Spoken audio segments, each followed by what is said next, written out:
Welcome to Hajas classes. എല്ലാവർക്കും മെം സീരീസിൻ്റെ പുതിയൊരു അധ്യായത്തിലേക്ക് സ്വാഗതം.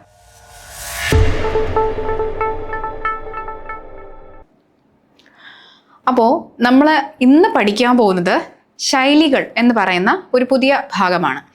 നമുക്കറിയാം PSC പരീക്ഷകൾക്ക് മലയാളത്തിൽ ഒഴിച്ചുകൂടാനാവാത്ത ഒരു ഭാഗമാണ് ശൈലികൾ എന്ന് പറയുന്നത്. ഒട്ടുമിക്ക എല്ലാ പരീക്ഷകൾക്കും ശൈലികളിൽ നിന്ന് ഒരു ചോദ്യമെങ്കിലും ചോദിക്കാറുണ്ട്. പലപ്പോഴും റിപ്പീറ്റഡ് ആയിട്ട് തന്നെ ചില PSCയുടെ പ്രിയപ്പെട്ട കുറച്ച് ശൈലികളുണ്ട് റിപ്പീറ്റായിട്ട് ചോദിക്കുന്നത്. അപ്പോൾ പഴയ പാറ്റേൺ എല്ലാം മാറി പരീക്ഷയൊക്കെ പുതിയൊരു രീതിയിലേക്ക് കടന്നിരിക്കുന്നത് കൊണ്ട് തന്നെ നമ്മൾ ഏതെങ്കിലും റിപ്പീറ്റായിട്ട് വരുന്ന ക്വസ്റ്റ്യൻസോ അല്ലെങ്കിൽ പണ്ട് ചോദിച്ച് പഴകിയതോ ആയിട്ടുള്ള ശൈലികൾ മാത്രം പഠിച്ചു വെച്ച് പോകുന്ന ബുദ്ധിയല്ലല്ലോ. അതുകൊണ്ട് തന്നെ നമുക്ക് SCERT ബേസ് ചെയ്തിട്ട് ശൈലികളെക്കുറിച്ച് വിശദമായിട്ട് പഠിക്കാം. അപ്പോൾ നിങ്ങൾക്ക് വരാൻ സാധ്യതയുള്ള അതായത് 5 മുതൽ 10 വരെയുള്ള ക്ലാസ്സുകളിലെ മലയാളം പാഠപുസ്തകങ്ങളെല്ലാം തന്നെ വിശകലനം ചെയ്തുകൊണ്ട് തന്നെയാണ് ഞങ്ങൾ ഈ നോട്ട് തയ്യാറാക്കിയിരിക്കുന്നത്. അപ്പോൾ വരാൻ സാധ്യതയുള്ള ഒട്ടുമിക്ക ക്വസ്റ്റ്യൻസും 99% ക്വസ്റ്റ്യൻസും ഇതിനകത്ത് തന്നെ നിങ്ങൾക്ക് കിട്ടും. അപ്പോൾ ശ്രദ്ധിച്ചിരിക്കുക, പഠിക്കുക, ക്ലാസ്സിലേക്ക് കിടക്കാം. ശരി, നോക്കിക്കോളൂ. അപ്പോൾ നമുക്ക് അർത്ഥം മനസ്സിലാക്കി ശൈലികൾ പഠിക്കാം. ശരി, നോക്കൂ. ഒന്നാമത്തെ ചോദ്യം നോക്കൂ. അരണബുദ്ധി. എന്താ അരണബുദ്ധി എന്ന് പറയുന്നത്? എന്താണ്? അരണയെ പറ്റി നമുക്കറിയാം. അരണയെ പറ്റി നമുക്കൊരു ഫേമസ് ആയിട്ടുള്ള കഥ അറിയാം. എന്താണ്?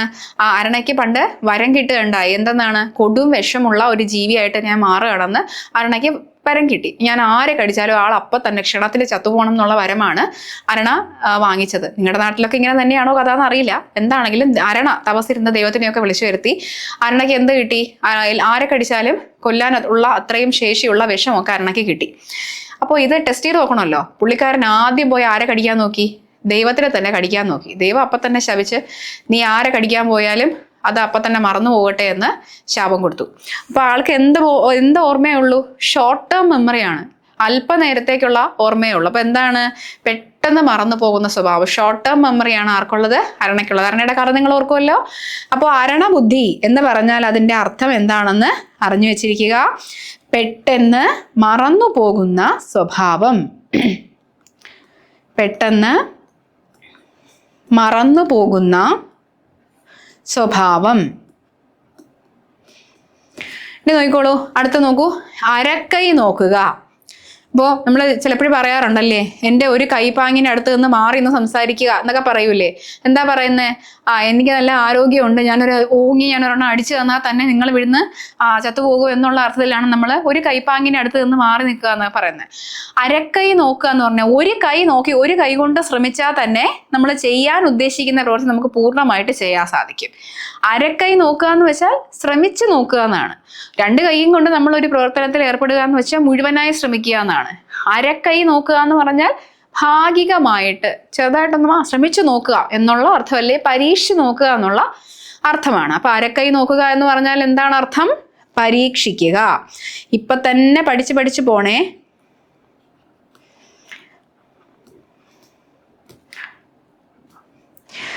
അരയും തലയും മുറുക്കുക. അരയും തലയും ഒക്കെ എന്തിനാണ് മുറുക്കുന്നത്? ഒരാൾ ചുമ്മാ കിടക്കുന്ന ഒരാൾ എഴുന്നേറ്റ് തലയിലൊക്കെ കെട്ടി മുണ്ടൊക്കെ കുടഞ്ഞുകൊടുത്ത് എന്തിനാ അങ്ങനെ ചെയ്യുന്നത്? വെറുതെ ഇരിക്കാൻ വേണ്ടി അങ്ങനെ ചെയ്യില്ലല്ലോ. എന്തിനാണ്? എന്തെങ്കിലും ഒരു കാര്യത്തിന് വേണ്ടി തയ്യാറെടുക്കാൻ വേണ്ടിയിട്ടാണ്. നമ്മളിത് ഓരോന്നും പറയുമ്പോൾ നിങ്ങൾ ആ ഇമേജുകൾ മനസ്സിലേക്ക് കൊണ്ടുവരിക.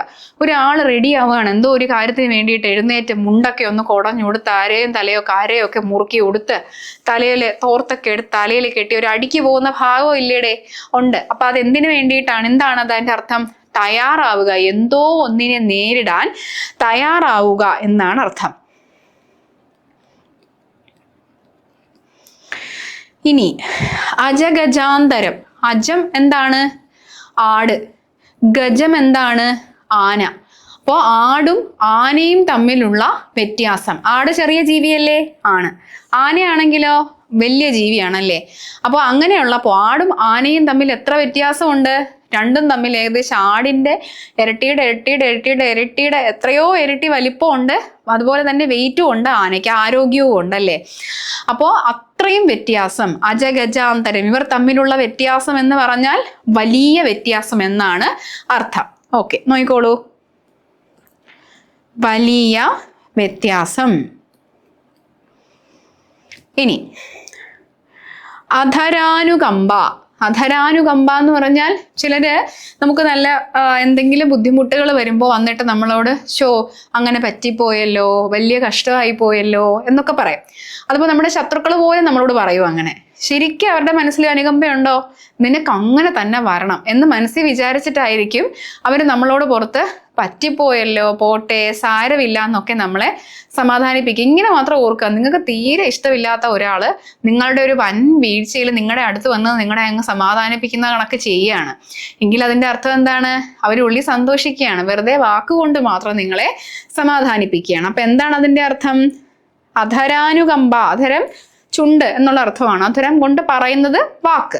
അപ്പോ വാക്കിൽ മാത്രം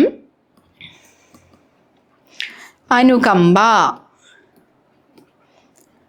ചുമ്മാ ഒരു ഷോയ്ക്ക് വേണ്ടി പറയുന്നതാണ് അവിടെ. ശരി, ഇങ്ങനെ നോക്കിക്കോളൂ. അരണബുദ്ധി എന്താണ്? പെട്ടെന്ന് മറന്നു പോകുന്ന സ്വഭാവം. അരക്കൈ നോക്കുക, പരീക്ഷിക്കുക. അരയും തലയും മുറുക്കുക, തയ്യാറാവുക. അജഗജാന്തരം, വലിയ വ്യത്യാസം. അധരാനുകമ്പ, വാക്കിൽ മാത്രം അനുകമ്പ. ഇനി മറക്കില്ലല്ലോ? ശരി, മറക്കരുത്.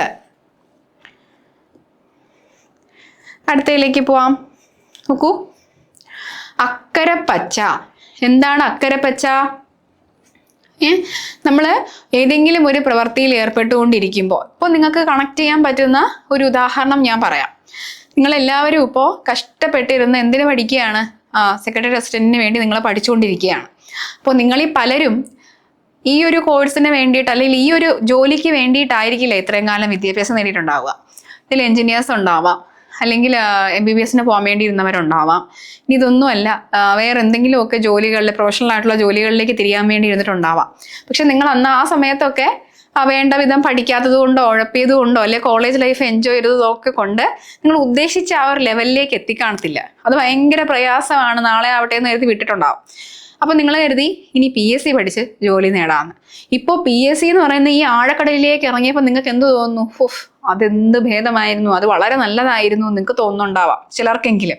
അന്ന് പഠിച്ച സമയത്ത് ഞാൻ അതങ്ങ് പഠിച്ച് പൂർത്തിയാക്കി അതിലൊരു ഫസ്റ്റ് റാങ്കോ അതിലൊരു 90% മാർക്കോ മേടിച്ചിരുന്നെങ്കിൽ ഇന്ന് ഞാൻ ആ ജോലി നേടിയേനെ എന്ന് നിങ്ങൾക്ക് തോന്നത്തില്ലേ? ഇതിനേക്കാളും നല്ലതായിരുന്നു അത് എന്ന് തോന്നില്ലേ? അതാണ് എന്ത്? അക്കരപ്പച്ച. ഒരിടത്ത് നിൽക്കുമ്പോൾ അതിനേക്കാളും നല്ലതായിരുന്നു മറ്റത് എന്ന് തോന്നുന്ന അവസ്ഥയാണ് എന്ത്? അക്കരപ്പച്ച എന്ന് പറയുന്നത്. അപ്പൊ അതിന്റെ അർത്ഥം എന്താണ്? അകലെയുള്ളതിനെ പറ്റിയുള്ള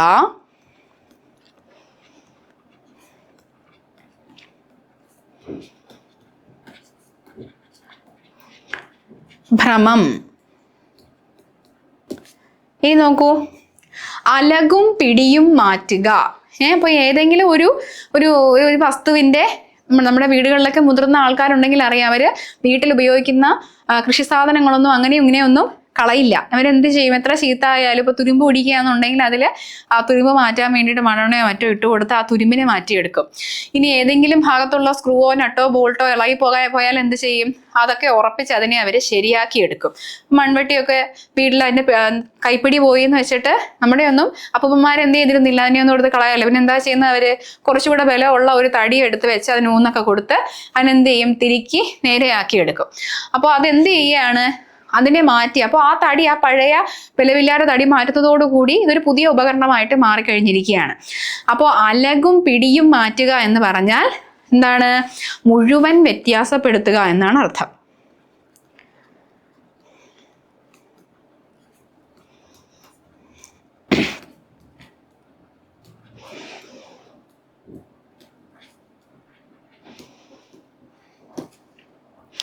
ഇത് 5ാം പാതി എന്നല്ല കേട്ടോ, അത് ചെറിയൊരു പ്രിന്റിംഗ് മിസ്റ്റേക്ക് ആണ്. 5ാം പത്തി എന്നാണേ. 5ാം പത്തി.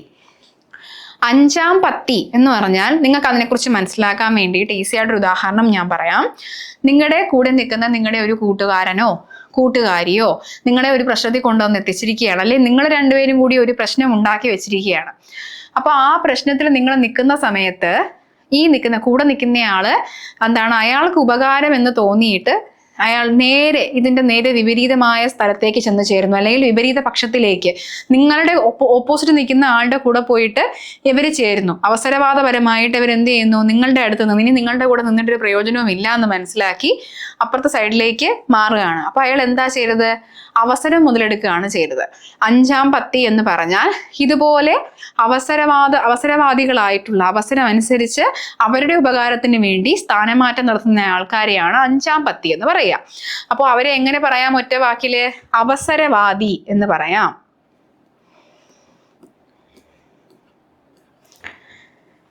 ഇനി അസ്ഥിവാരം. എന്താണ് അസ്ഥിവാരം? ഈ അസ്ഥിവാരം നമ്മുടെ ഒരു പദശുദ്ധി ക്വസ്റ്റ്യനും കൂടിയാണ് കേട്ടോ. ചിലപ്പോൾ നിങ്ങളെ ക്വസ്റ്റ്യൻ പേപ്പറിനകത്ത് ഈ തീക്ക് പകരം ഈ തീ തരും കേട്ടോ. അതുപോലെ തന്നെ ഇതും തരും. ഇതൊക്കെ നമ്മുടെ പദശുദ്ധി ക്വസ്റ്റ്യൻസ് ആണ്. ഇത് രണ്ടും എന്താണ്, തെറ്റാണ്. ഈ തായാണ്, തത്തമ്മയുടെ തായാണ് ശരിക്കുള്ളത് അസ്ഥിവാരം. അസ്ഥിവാരം എന്ന് പറഞ്ഞാൽ എന്താണ്, ഒരു വീടുണ്ടാക്കുന്നതിന് നമ്മൾ ആദ്യം എന്താണ് പണിയുക, വീടിന്റെ റൂഫാണോ ആദ്യം പണിയുക? അന്തരീക്ഷത്തിൽ വെച്ച് പണിയോ? ഇല്ലല്ലോ. പിന്നെന്താ ചെയ്യുന്നത്, നമ്മൾ ആദ്യം ബേസ്മെന്റ് കെട്ടും. അപ്പൊ അതെന്താ, അതിന് പറയുന്നത് എന്താണ്, അസ്ഥിവാരം. അസ്ഥിവാരം എന്ന് പറഞ്ഞാൽ എന്താണ്, അടിസ്ഥാനം. ഇതിൽ മേലാണ് പിന്നീട് 5ഓ 6ഓ നിലയൊക്കെ നമ്മൾ കെട്ടിപ്പൊക്കുക.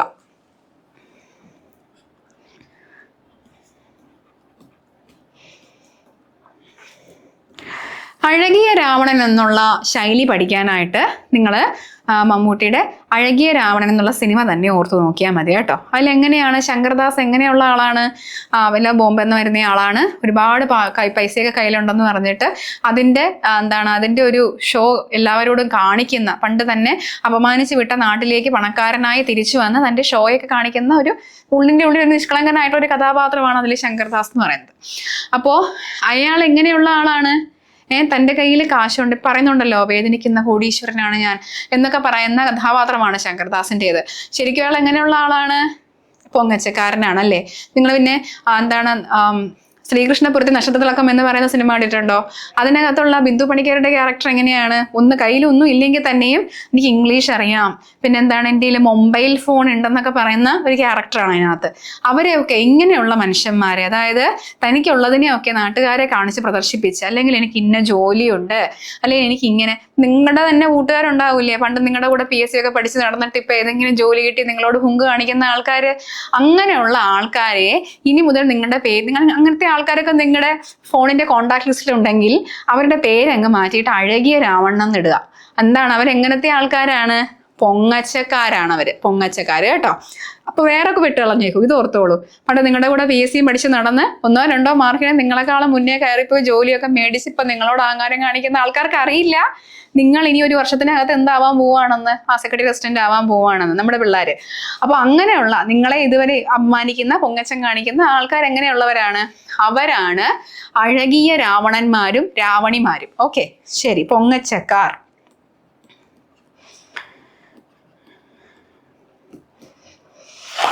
ഓക്കെ, ശരി, ഒന്നും കൂടെ ഒന്ന് നോക്കിക്കേ. അക്കരപ്പച്ച എന്താണ്, അകലെയുള്ളതിനെ പറ്റിയുള്ള ഭ്രമം. അലകും പിടിയും മാറ്റുക, മുഴുവൻ വ്യത്യാസപ്പെടുത്തുക. 5-ാം പത്തി അവസരവാദി. അസ്ഥിവാരം അടിസ്ഥാനം. അഴകിയ രാവണൻ പൊങ്ങച്ചക്കാരൻ. ഓക്കെ, ഇനി മറന്നു പോയില്ലല്ലോ? ഇല്ല, ഇനി എനിക്കറിയത്തില്ലേ മറന്നു പോകത്തില്ല എന്ന്, എപ്പോഴേ മറന്നു ഞങ്ങള്. ഇനി നോക്കിക്കോ, അടുത്ത ക്വസ്റ്റ്യൻസ് നോക്കൂ. അച്ചിലിട്ട് വാർക്കുക. എന്താണ് അച്ചിലിട്ട് വാർക്കുക? അത് നിങ്ങൾ അതിൻ്റെ ടെക്നിക്കൽ സൈഡ് തന്നെ ഓർത്താൽ മതി. നമ്മൾ ഉണ്ണിയപ്പം ഉണ്ടാക്കുന്നു, ഭയങ്കര ടെക്നിക്കൽ സൈഡായി പോയല്ലേ. എനിക്കറിയുന്ന ഉപകരണങ്ങളല്ലേ എനിക്ക് പറയാൻ പറ്റത്തുള്ളൂ. നിങ്ങൾക്ക് പാരന്റ് ആകെ ഉണ്ടാക്കുന്ന ഉപകരണങ്ങളായിരിക്കും അറിയുന്നത്. എനിക്കറിയുന്ന ഉണ്ണിയപ്പം ഉണ്ടാക്കുന്ന വലിയ മെഷീൻസ് ഒക്കെ എനിക്ക് അറിയാൻ പാടുള്ളൂ. അപ്പോൾ ഉണ്ണിയപ്പം ഉണ്ടാക്കുന്ന മെഷീൻ നിങ്ങളുടെയൊക്കെ വീട്ടിലുണ്ടായിരിക്കുമല്ലോ. ഒരു ചീനച്ചട്ടി പോലെ ഇരിക്കുന്ന സാധനം, നിറച്ച് കുഴിയൊക്കെ ഉണ്ടായിരിക്കും അതിനകത്ത്. അതിലേക്ക് അമ്മ മാവ് ഒഴിക്കുന്നു, നിങ്ങളൊക്കെ കണ്ടു നിൽക്കാറല്ലേ ഉള്ളൂ. ഒഴിക്കുന്നു. അത് കഴിഞ്ഞ് എന്ത് ചെയ്യും, ഇതിനകത്തുനിന്ന് ഓരോന്നായിട്ട് ഇതിനെ കുത്തിയെടുത്ത് നമ്മൾ പാത്രത്തിലേക്ക് വെക്കും. ഒരു ഉണ്ണിയപ്പം ഒലക്ക പോലെയും വേറൊരു ഉണ്ണിയപ്പം കത്തിരിക്ക പോലെയോ ആണോ ഇരിക്കുന്നത്? ഇല്ല. എല്ലാം എങ്ങനെ തന്നെ, എല്ലാം മുട്ടക്കുട്ടന്മാരായിട്ട് നമ്മുടെ യോദ്ധയിലെ ഉണ്ണിക്കുട്ടൻ്റെ തല കണക്ക് എല്ലാവരുടെയും തലയിരിക്കും അല്ലേ. അപ്പോൾ അത് എല്ലാത്തിൻ്റെയും തലയിരിക്കും. എല്ലാം ഇങ്ങനെ കുമ്പളയായിട്ട് റാ റാ റാ എന്ന് എഴുതിയ പോലെയാണ് ഇരിക്കുക. കാരണം എന്താണ്? എല്ലാം എങ്ങനെയാണ് വന്നത്? ഒരേ അച്ചിലാണ് വാർത്ത് വെച്ചിരിക്കുന്നത്. ഉണ്ണിയപ്പം ഒന്ന് സ്ക്വയറും മറ്റത് ത്രികോണവും വേറൊന്ന് സർക്കിളും ഒന്നുമല്ല. എല്ലാം എങ്ങനെ തന്നെ, എല്ലാം ഇങ്ങനെ കുമ്പളയായിട്ട് റാ റാ റാ എന്ന് എഴുതി വെച്ച കണക്കാണ് ഇരിക്കുക. അതിൻ്റെ കാരണം എന്താണ്? അത് ഒരേ അച്ചിലിട്ട് വാർത്തത് കൊണ്ടാണ്. ഒരേ അച്ചിലിട്ട് വാർത്തത് കൊണ്ട് അവർ എങ്ങനെ ഇരിക്കുന്നു? ഒരേപോലെ ഇരിക്കുന്നു, ഒരേ രൂപത്തിലിരിക്കുന്നു. അപ്പോൾ അതിന് നമുക്ക് എങ്ങനെ പറയാം? രൂപസാമ്യം ഉണ്ടാക്കുക.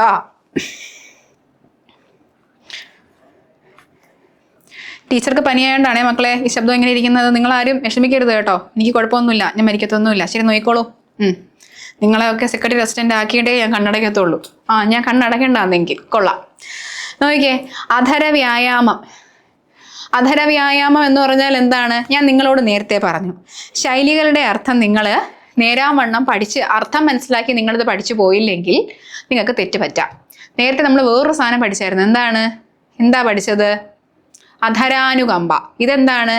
അധര വ്യായാമം. കാണാപ്പാടം പഠിച്ചു വെച്ചാലോ അധരം മാത്രം ഓർമ്മ കാണോ? അനുകമ്പയാണോ വ്യായാമമാണോ നിങ്ങൾക്ക് ഓർമ്മ കാണത്തില്ല. എന്താ അധര വ്യായാമം? ഇപ്പോൾ നിങ്ങളോട് ഒരാൾ വന്നു നിന്ന് ഇപ്പോൾ നിങ്ങൾക്ക് പറഞ്ഞാൽ മനസ്സിലാവും. ചിലപ്പോൾ നിങ്ങൾക്ക് ഉപദേശം ആർക്കെങ്കിലും ഇഷ്ടമാണോടെ? എനിക്ക് തീരെ ഇഷ്ടമല്ല. അപ്പോൾ നിങ്ങളോട് ആരെങ്കിലും വന്നു നിന്ന് രാവിലെ മുതൽ വൈകുന്നേരം വരെ നിങ്ങളെ ഉപദേശിക്കുകയാണ്. അങ്ങനെ ചെയ്യേ, ഇങ്ങനെ ചെയ്യേ, മറ്റേതാണ് മറിച്ചതാണെന്നൊക്കെ പറഞ്ഞ് നിങ്ങളെ ഉപദേശിക്കുന്നു. പിന്നെ ഒരു എഞ്ചിനീയറിംഗ് കഴിഞ്ഞിരിക്കുന്ന നിങ്ങളോട് ചോദിക്കും നഴ്സിങ്ങിന് പൊക്കൂടായിരുന്നോ? നഴ്സിങ്ങിന് പോയിട്ട് ജോലിയില്ലാതിരിക്കുന്ന നിങ്ങളോട് ചോദിക്കും എഞ്ചിനീയറിംഗിന് പൊക്കൂടായിരുന്നോ? ഇനി ഇതൊന്നും അല്ല, ഇതിനൊക്കെ പോയവരാണെങ്കിൽ അവരോട് ചോദിക്കും ഏതെങ്കിലും ടെക്നിക്കലായിട്ടുള്ള ജോലി വല്ലതും പഠിച്ച് ജോലിക്ക് കയറിക്കൂടായിരുന്നോ എന്നൊക്കെ ഉപദേശം തരുന്നവരുണ്ടായിരിക്കും. നമ്മൾ അത് വല്ലതും ശ്രദ്ധിക്കുന്നുണ്ടോ? ഇല്ല. അവരിങ്ങനെ നാക്കിട്ടടിക്കുന്നു, നമ്മൾ ഇതുവഴി കേൾക്കുന്നു, ഇതുവഴി കളയുന്നു. അപ്പൊ അവരെന്താ ചെയ്തത്? അത്രയും നേരം അവർ വാ കൊണ്ടുള്ള ഒരു എക്സസൈസ് നടത്തി പോവുമായിരുന്നു. അധരവ്യായാമം എന്താണ്? ആവശ്യമില്ലാത്ത സംഭാഷണം. എന്താണ്? ആവശ്യമില്ലാത്ത സംഭാഷണം. അവർക്ക് വല്ല ഗുണവും ഉണ്ടായോ? വായുടെ വെയിറ്റ് കുറഞ്ഞു കാണും, അല്ലെങ്കിൽ നാക്കിന്റെ വെയിറ്റ് കുറഞ്ഞു കാണും. നമ്മളുണ്ടോ നന്നാവാൻ പോകുന്നു? പിന്നല്ല. അധരവ്യായാമം എന്താണ്? ആവശ്യമില്ലാത്ത സംഭാഷണം. ഇനി അമരം പിടിക്കുക. എന്താണ് അമരം പിടിക്കുക? അമരം പിടിക്കുക എന്ന് പറഞ്ഞാൽ ഒരു വള്ളം തുഴയുന്ന ആൾ, ഏറ്റവും ഫ്രണ്ടിൽ നിൽക്കുന്നയാൾക്ക് എന്തറിയണം? ഇവിടെ നിങ്ങൾ അമരം പിടിക്കാൻ നിങ്ങൾ വള്ളത്തിനെ അങ്ങ് വിട്. KSRTC ബസ്സിൽ കയറി നിങ്ങൾ ഇരിക്കുന്നു. ഏറ്റവും ഫ്രണ്ടിലിരുന്ന് ഓടിക്കുന്ന മാമനോട് നിങ്ങൾ വരുന്ന കണ്ടക്ടറോട് നിങ്ങൾ കയറിയ ഓരോരോ സ്ഥലങ്ങളുടെ പേരൊക്കെ പറഞ്ഞ് ചാത്താൻകുഴി എന്നൊക്കെ പറഞ്ഞ് സ്ഥലം എടുക്കുകയാണ്, ഓരോ ടിക്കറ്റ് എടുക്കുകയാണ്. ചാത്താൻകുഴി, മുതലപ്പൊഴിയൊക്കെ നിങ്ങൾ പറഞ്ഞ് ഇങ്ങനെ സ്ഥലങ്ങളുടെ പേര് പറഞ്ഞ് നിങ്ങൾ ടിക്കറ്റ് കൊടുത്ത് വിശ്വസിച്ചിരിക്കുന്നു. നിങ്ങളുടെ സ്ഥലത്ത് എത്തുമായിരിക്കും എന്ന് കരുതി. എന്ത് വിശ്വാസത്തിലായിരിക്കുന്നത്? ഏറ്റവും ഫ്രണ്ടിൽ ഇരുന്ന് ഓടിക്കുന്ന നമ്മുടെ ഡ്രൈവർ മാമൻ എന്തറിയായിരിക്കുമെന്ന്? ഈ സ്ഥലത്തൊക്കെ നമ്മളെ കൊണ്ടുവന്ന് എത്തിക്കാൻ അറിയാമായിരിക്കും എന്നുള്ള ധാരണയിൽ. അപ്പോൾ ആരാണ് അമരം പിടിക്കുന്നത്? ഇവിടെ അമരമല്ല, വളയമാണ്. ആരാ വളയം അല്ലെങ്കിൽ അമരം പിടിക്കുന്ന ആരാണ്? വഴി അറിയുന്ന ആളാണ്. തൽക്കാലം വഴി അറിയുന്നതുകൊണ്ട് അദ്ദേഹം നമുക്ക് എന്ത് കാണിച്ചു തരുന്നു? ലക്ഷ്യത്തിലേക്കുള്ള വഴി കാണിച്ചു തരികയും കൊണ്ടുവന്നെത്തിക്കുകയും ചെയ്യുന്നു. പക്ഷെ അമരം പിടിക്കുക എന്ന് പറഞ്ഞാൽ ആ ശൈലിയുടെ അർത്ഥം വഴിയിൽ കൊണ്ട് എത്തിക്കുക എന്നല്ല, വഴി കാണിക്കുക എന്നാണ് കേട്ടോ. വഴി കാണിക്കുക. അപ്പൊ അമരം പിടിക്കുക എന്ന് പറയുമ്പോൾ നിങ്ങൾ വഴി ഓർക്കണം, KSRTCയിലെ മാമനെ ഓർക്കണം, എന്നിട്ട് വഴി കാണിക്കുകയാണെന്നൂടെ ഓർക്കണം.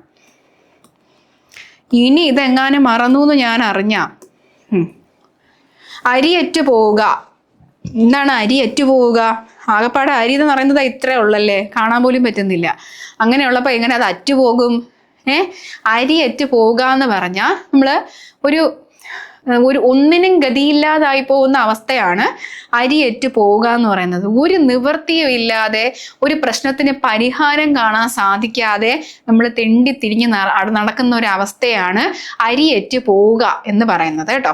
ഇപ്പൊ നമുക്ക് ചിലർക്കെങ്കിലും അറിയാം, പരീക്ഷ എഴുതുന്ന ചിലർക്കെങ്കിലും ഒത്തിരി പ്രായമായി കാണും, ഇതുവരെ സെറ്റിലായിട്ടില്ല, എന്ത് ചെയ്യണമെന്നറിയില്ല. നിങ്ങളുടെ ഇപ്പോഴത്തെ അവസ്ഥയെ പറയുന്ന പേരാണ് അരിയറ്റു പോവുക. ഇതിനെന്താ പറയുന്നത്? നല്ലതുപോലെ അലയുക.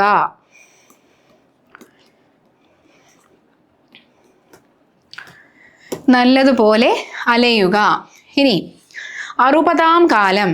60-ാം കാലം എന്ന് പറഞ്ഞാൽ ചെറുപ്പമാണോ? മനസ്സിന് ചെറുപ്പമാണ്, എന്നാലും നമ്മുടെ ഒരു പൊതുധാരണയനുസരിച്ച് 60 വയസ്സെന്നൊക്കെ പറഞ്ഞാൽ റിട്ടയർമെന്റ് പ്രായമാണല്ലേ. അപ്പോൾ അതെന്ത് കാലമാണ്? ചെറുപ്പക്കാരെയൊക്കെ റിട്ടയർമെന്റും കൊടുത്ത് വിടാറുണ്ടോടെ? ഇല്ല. എന്ത് കാലമാണ്? വാർദ്ധക്യം. വാർദ്ധക്യം. നിങ്ങൾ ഇങ്ങനെ ഓർത്താൽ മതി. എന്താണ് ഗവൺമെന്റ് സർവീസിൽ നിന്ന് കേന്ദ്ര ഗവൺമെന്റ് സർവീസിൽ നിന്നൊക്കെ നമ്മൾ 60-ാം വയസ്സിൽ നിന്ന് പിരിഞ്ഞു പോകുന്നു എന്നുള്ള ഒരു ഓർമ്മ നിങ്ങൾ വെക്കുക. എന്നിട്ട് 60-ാം കാലം എന്ന് പറഞ്ഞാൽ വാർദ്ധക്യം എന്ന് ഓർക്കുക. ഒന്നുകൂടെ നോക്കിക്കേ, അച്ചിലിട്ട് വാർത്തു എന്ത് ഉണ്ണിയപ്പം. അപ്പൊ എങ്ങനത്തെ ഉണ്ണിയപ്പം ഉണ്ടായി? രൂപസാമ്യമുള്ള ഒരുപോലെയുള്ള രൂപസാമ്യം ഉണ്ടാക്കുക. അധര വ്യായാമം എന്താണ്? നമ്മളെ ആവശ്യമില്ലാതെ ഉപദേശിക്കുന്ന ആൾക്കാർ. അപ്പൊ ഏതാണ്? ആവശ്യമില്ലാത്ത സംഭാഷണം. അമരം പിടിക്കുക എന്താണ്? KSRTCയിലെ ഡ്രൈവർ മാമൻ. വഴി കാണിക്കുക. ഇനി അരിയറ്റു പോവുക, ഒരു നിവൃത്തിയും ഇല്ലാതെ അലഞ്ഞു കിടക്കുകയാണ്. എന്താണ്? നല്ലതുപോലെ അലയുക. 60-ാം കാലം ടീനേജ് അല്ല, പെൻഷൻ ആകുന്ന പ്രായമാണ് വാർദ്ധക്യം. ഓക്കെ, ക്ലിയർ ആണ്? ശരി, അടുത്തതിലേക്ക് പോവാം. ഞാൻ ഇവിടെ എടുത്തു വെച്ചിരിക്കുന്ന ഈ ഓരോ ക്വസ്റ്റ്യൻസും നമ്മുടെ കുഞ്ഞു വാവകളുണ്ടല്ലോ 5-ാം ക്ലാസ്സിൽ പഠിക്കുന്ന അവര് മുതൽ 10-ാം ക്ലാസ്സിലെ വലിയ അണ്ണന്മാരൊക്കെ ഉണ്ടല്ലോ, ഇപ്പോഴത്തെ അണ്ണന്മാര് വരെയുള്ള പിള്ളേര് പല പാഠപുസ്തകങ്ങൾ മലയാളത്തിലെ ഫസ്റ്റും സെക്കൻഡും ഒക്കെ ചേർത്ത് അവർ പഠിക്കുന്ന പാഠപുസ്തകങ്ങൾക്കകത്ത് വരുന്ന സാധനങ്ങളാണ്. ഇപ്പോൾ ചിലതൊക്കെ കുഞ്ചൻ നമ്പ്യാരുടെ കവിതയ്ക്കകത്ത് വരുന്ന ശൈലികളുണ്ട് ഇതിനകത്ത്. പിന്നെ ചില പഴയ ലേഖനങ്ങൾക്കകത്ത് വരുന്ന ശൈലികളുണ്ട്. ഓണത്തിനെ കുറിച്ചൊക്കെ പറയുന്നില്ലേ, അതൊക്കെ ലേഖനങ്ങൾക്കകത്ത് വരുന്ന ശൈലികളുണ്ട്. പിന്നെ കഥകൾക്കകത്ത്, നോവലിനകത്ത് പ്രധാന കഥാപാത്രങ്ങൾ പറയുന്ന ശൈലികൾ, ഇതെല്ലാം കൂടി അരിച്ചു പെറുക്കി എടുത്തുകൊണ്ട് വന്നിരിക്കുന്ന ശൈലികളാണ് ഈ കൊടുത്തിരിക്കുന്നത്. ഇനിയിപ്പോൾ ടെക്സ്റ്റ് മാറുമ്പോൾ വീണ്ടും ഇതിലൊക്കെ വ്യത്യാസങ്ങൾ വരും. തൽക്കാലം നിങ്ങൾ പരീക്ഷ എഴുതുന്നിടം വരെ ഇതൊക്കെ തന്നെ ചോദിക്കൂ. ഓക്കെ, അപ്പൊ നിങ്ങൾ അലഞ്ഞ് തിരിഞ്ഞ് നടന്ന് ഇത് ഓരോ ടെക്സ്റ്റിനകത്തൊന്നും പെറുക്കി എടുക്കണ്ട. നിങ്ങൾക്ക് വേണ്ടി ഇതൊക്കെ പെറുക്കാനാണ് ഞാനിവിടെ ഇരിക്കുന്നത്. ഞാൻ എല്ലാം പെറുക്കി കൊണ്ട് വന്നിട്ടുണ്ട്. നിങ്ങൾ ഇത് പഠിക്കുക. ഓക്കെ, മൊത്തം ക്ഷീണമായി പെറുക്കി. നോക്കിക്കേ, എന്നാലും കുഴപ്പമില്ല, നിങ്ങൾ ഫസ്റ്റ് റാങ്ക് മേടിച്ചാൽ മതി. അകത്തു കത്തിയും പുറത്തു പത്തിയും. എന്താണ് അകത്ത് കത്തിയും പുറത്ത് പത്തിയും എന്ന് പറയുന്നത്? നല്ല നമ്മൾ നേരത്തെ പറഞ്ഞതുപോലെ നമ്മളുമായിട്ട് ഒരു ഫ്രണ്ട്ഷിപ്പും ഇല്ലാത്ത ഒരാള് ഓപ്പോസിറ്റ് നടന്നു വരുന്നു. നമ്മൾ എന്ത് ചെയ്യും ഇവിടെ? ചിലരൊക്കെ വളരെ സ്ട്രെയിറ്റ് ഫോർവേഡുള്ള ആൾക്കാരൊക്കെ എന്ത് ചെയ്യും? മുഖം തിരിച്ചു കളയും. അല്ലാത്തവരാണെങ്കിലോ കുറച്ച് ഒരു ഡിപ്ലോമാറ്റിക് ഇമേജ് ഒക്കെ ഉള്ള ആൾക്കാരാണെങ്കിൽ എങ്ങനെ നിൽക്കും അവിടെ? കണ്ടതിൽ വളരെ സന്തോഷം, കാണാൻ വേണ്ടി ഞാൻ കാത്തിരിക്കുകയായിരുന്നു, മെലിഞ്ഞു പോയല്ലോ എന്നൊക്കെ ചോദിക്കാറില്ലേടെ? എന്നെ കണ്ട് പലരും ചോദിക്കാറുണ്ട് അങ്ങനെ, മെലിഞ്ഞൊക്കെ പോയല്ലോ. അപ്പൊ അവരെന്ത് ഉദ്ദേശത്തിലായിരിക്കും അങ്ങനെ ചോദിക്കുന്നത്? ഉള്ളിൽ വിചാരിക്കുകയാണ് കൊള്ളാം, നല്ല ആനക്കുട്ടിയെ കണക്കിരിക്കുന്നു എന്ന് മനസ്സിൽ വിചാരിച്ചിട്ടായിരിക്കും ഇവര് പുറത്ത് നമ്മളോട് എന്ത് പറയുന്നത്? അയ്യോ ഭയങ്കര സൗന്ദര്യമായി പോയല്ലോ ഇപ്പൊ എന്നൊക്കെ പറയുന്നത്. എന്താ അവർ ഉള്ളി ഉദ്ദേശിക്കുന്നത്? അകത്തെന്താ നല്ലതാണോ? ഇല്ല, അകത്ത് ദുഷ്ടതയാണ്. പുറത്തോ എന്തൊരു സ്നേഹമാണ്. അകത്തു കത്തിയും പുറത്ത് പത്തിയും. നിങ്ങളോടൊക്കെ ചിലരൊക്കെ നിങ്ങളെ ഒന്ന് കുത്താൻ വേണ്ടി വന്നിട്ട് ജോലിയൊന്നും ആയില്ലല്ലേ മക്കളെ എന്ന് ചോദിക്കാറില്ലേ? അതിന്റെ അർത്ഥം എന്താണ്? നിനക്കിതുവരെ ജോലിയൊന്നും ആയില്ലല്ലേടാ, എനിക്ക് സന്തോഷം ഉണ്ടെന്നാണ് ആ ഉദ്ദേശിക്കുന്നതിന്റെ അർത്ഥം അല്ലേ? അകത്തു കത്തിയും പുറത്ത് പത്തിയും. എന്താ അതിന്റെ അർത്ഥം? എന്താണ്? വിരോധം മറച്ച് സ്നേഹത്തോടു കൂടിയുള്ള പെരുമാറ്റം. ഇത് തന്നെയാണ് കേട്ടോ PSCയുടെ ആൻസർ. വിരോധം മറച്ച് സ്നേഹത്തോടെയുള്ള പെരുമാറ്റം.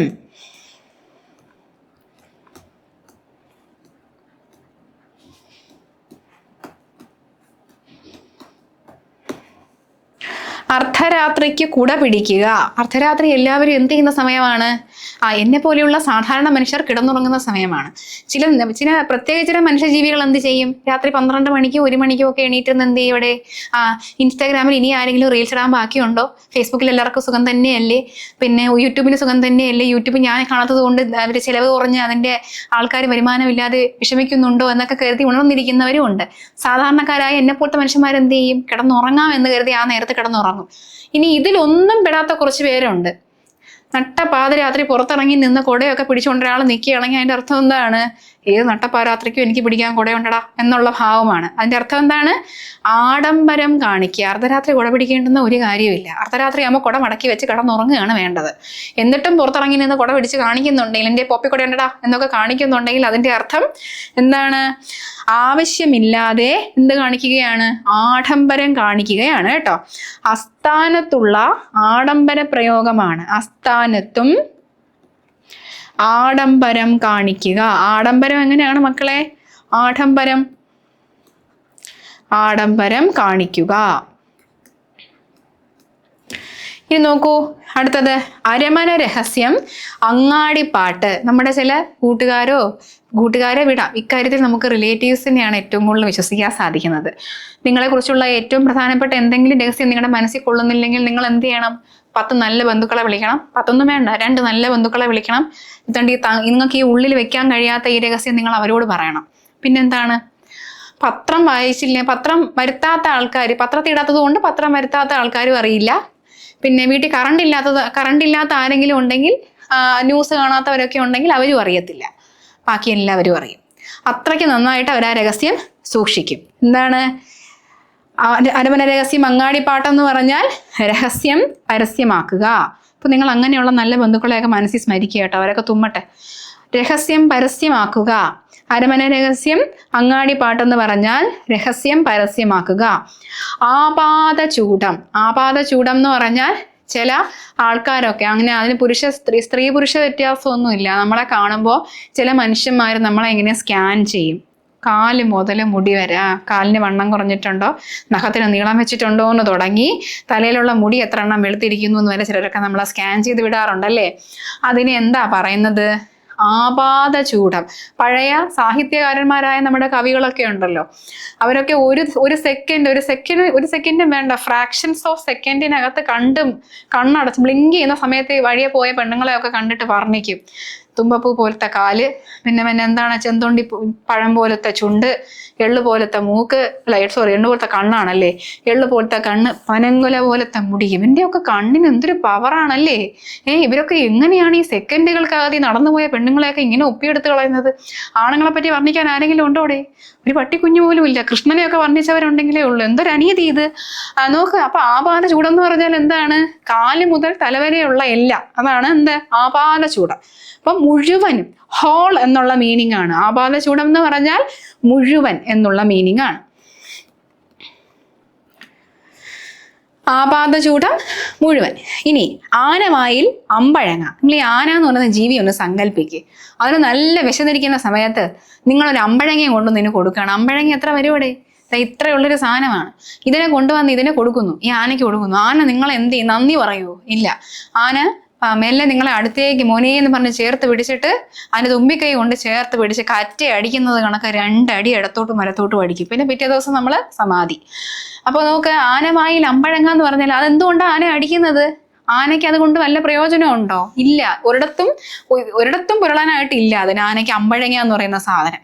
അപ്പൊ ആനവായിൽ അമ്പഴങ്ങ എന്ന് പറഞ്ഞാൽ എന്താണ്? ധാരാളം ഭക്ഷിക്കുന്നവന് കുറച്ച് വല്ലതും കിട്ടുന്നതിനെയാണ് എന്തെന്ന് പറയുന്നത്? ആനവായിൽ അമ്പഴങ്ങ എന്ന് പറയാം. അതിനിപ്പോൾ PSC ആൻസർ പഠിക്കുക നിങ്ങൾ. നമ്മളിപ്പോൾ എല്ലാ ആൻസറും പഠിച്ചു കഴിഞ്ഞല്ലോ ടീച്ചർ. 20 ഞങ്ങൾക്കറിയാം. നാളെ ചോദിച്ചു നോക്ക്, ഒന്നുപോലും ഞങ്ങൾ പറയത്തില്ല. അങ്ങനെയൊന്നും പറയരുത്, എല്ലാം അറിയാമായിരിക്കണം. ധാരാളം ഭക്ഷിക്കുന്നവന് കുറച്ച് വല്ലതും കിട്ടുക. നമ്മളിവിടെ മലയാളത്തിന് ഫുള്ള് വായിക്കുന്ന പിള്ളേർക്ക് ട്രോഫി കൊടുക്കുന്നുണ്ട്. ആരാ ട്രോഫി വാങ്ങുന്നതെന്ന് നോക്കട്ടെ. ട്രോഫിയൊക്കെ ഇവിടെ അടുക്കി വെച്ചിരിക്കുകയാണ് ഹാജ സാറ്. നോക്കിക്കേ. ആനവായിൽ അമ്പഴങ്ങ എന്താണ്? ധാരാളം ഭക്ഷിക്കുന്നവന് കുറച്ച് വല്ലതും കിട്ടുക. ആന നിങ്ങളെ കാലേവാരി തൂക്കി നിലത്തടിക്കുന്ന ആ ഇമേജ് നിങ്ങളെ മനസ്സിൽ കാണുക. മനോഹരമായ ആ ദൃശ്യം നോക്കൂ. അകത്തു കത്തിയും പുറത്തു പത്തിയും. എന്താണ്? വിനോദം മറച്ചു വെച്ച സ്നേഹത്തോടെയുള്ള പെരുമാറ്റം. പിന്നെ അർദ്ധരാത്രിക്ക് കുട പിടിക്കുക, അസ്ഥാനത്താഡംബരം കാണിക്കുക. അരമന രഹസ്യം, അങ്ങാടിപ്പാട്ട് എന്ന് പറഞ്ഞാൽ രഹസ്യം പരസ്യമാക്കുക. ആപാദചൂഢം എന്താണ്? മുഴുവൻ. ആനവായിൽ അമ്പഴങ്ങ, ധാരാളം ഭക്ഷിക്കുന്നവന് കുറച്ച് വലുതും കിട്ടുക. ഞാൻ നിങ്ങളോട് വളവള പറയുന്ന കഥകളൊക്കെ നിങ്ങൾ ഇതിൻ്റെ കൂടെ ചേർത്ത് വെച്ച് ഓർക്കണം. എന്നിട്ട് പരീക്ഷയ്ക്ക് പോയിരിക്കുമ്പോൾ കഥ മാത്രം ഓർമ്മ വരികയും ആൻസർ ഒന്നും ഓർമ്മ വരാതിരിക്കുകയും ചെയ്യരുത് എന്ന് അപേക്ഷിക്കുകയാണ്. ശരി, നോക്കിക്കോളൂ. അടുത്തതിലേക്ക് പോവാം. താങ്ക് യു ആയിരുന്നു. അപ്പോൾ നമ്മുടെ ഫസ്റ്റ് പാർട്ട് എങ്ങനെയാണ്? ശൈലികളും അർത്ഥവും എന്നുള്ള നമ്മുടെ ഫസ്റ്റ് പാർട്ടിൻ്റെ ആഡംബരപൂർണമായ സമാപ്തിയിലേക്കാണ് നമ്മൾ വന്നെത്തിയിരിക്കുന്നത്. എങ്ങനെയാണ്? നമ്മളൊരു 10-20 ക്വസ്റ്റ്യൻസ് ഒക്കെ നമ്മൾ ഇതുവരെ പഠിച്ചു കഴിഞ്ഞു. ഈ 20 ക്വസ്റ്റ്യൻ നമ്മൾ മറക്കില്ല എന്ന് എനിക്ക് ഉറപ്പുണ്ട്. ഞാൻ മറക്കുന്നില്ലല്ലോ, പിന്നെ നിങ്ങൾ എങ്ങനെ മറക്കും? അപ്പോൾ നമ്മൾ ഒരുമിച്ച് പഠിച്ചിട്ട് ഞാൻ മാത്രം മറക്കുന്നില്ല, നിങ്ങൾ മറന്നു എന്ന് പറഞ്ഞാൽ നിങ്ങൾ എന്താ ബുദ്ധിയില്ലാത്ത പിള്ളേരോ? ഇല്ല, നിങ്ങൾക്ക് എന്നെക്കാളും നല്ല ബുദ്ധിയുണ്ട്. അപ്പോൾ നിങ്ങൾ ആരും മറക്കില്ല എന്ന് ഞാൻ വിശ്വസിക്കുകയാണ്. ഇതിൻ്റെ ബാക്കി ക്വസ്റ്റ്യൻസ് ഞാൻ നേരത്തെ പറഞ്ഞ SCRT പാഠപുസ്തകങ്ങൾക്കകത്ത് നിന്ന് ഞാൻ നുള്ളിപ്പെറുക്കി കൊണ്ടുവന്ന എൻ്റെ ഏറ്റവും പ്രധാനപ്പെട്ട കുറച്ച് ക്വസ്റ്റ്യൻസ് ഇനി വരുന്ന ഭാഗങ്ങളിൽ ഞാൻ നിങ്ങൾക്ക് അങ്ങോട്ട് തരും. അതുവരെ നിങ്ങൾ ഈ 20 ക്വസ്റ്റ്യൻസും പഠിച്ച് അടുത്ത ക്ലാസ് എപ്പോൾ വരുമെന്ന് പ്രതീക്ഷിച്ച് കാത്തിരിക്കുക. അതുവരേക്കും നന്ദി, നമസ്കാരം.